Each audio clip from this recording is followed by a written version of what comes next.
বুধবার উদয়পুর পূর্ব গোকুলপুর স্থিত বনকুমারী চমুনি এলাকায় ধারালো অস্ত্রের আঘাতে গুরুতর জখম এক যুবক। আহত যুবকের নাম বিল্লাল হোসেন। সংবাদে জানা যায়, বুধবার সন্ধ্যায় 7টা নাগাদ উদয়পুর পূর্ব গোকুলপুর স্থিত বনকুমারী চমুনি এলাকায় বেশ কিছু ব্যবসাপাতি নিয়ে হিসাব নিকাশ করছিল।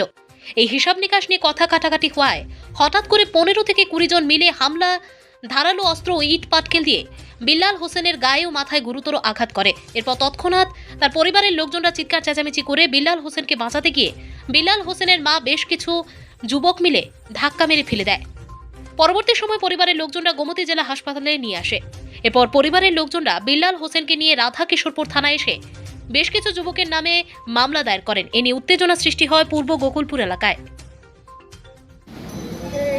ব্যবসা করতেছে তারা এই লেনদেন লইয়া তারা ইয়া করতেছে, হিসাব কিতাব করতেছে। আর তারা আইয়া সেটা তারা আইয়া এই তারা চাকু দিয়ে গাই দিয়ে দিছে, এই দিয়ে পাতা তারা আত্মীয় স্বজন যেগুলো আছে আপনার আইয়া দেখি এই রক্ত সাগর। কে মারছে হেরে?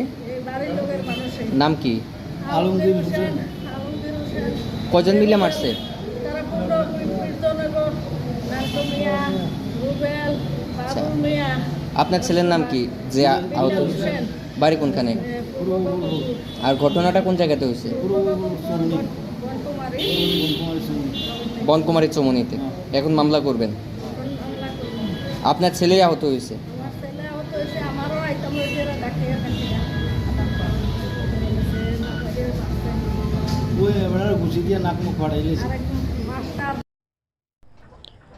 ব্যুরো রিপোর্ট, জনতার বার্তা।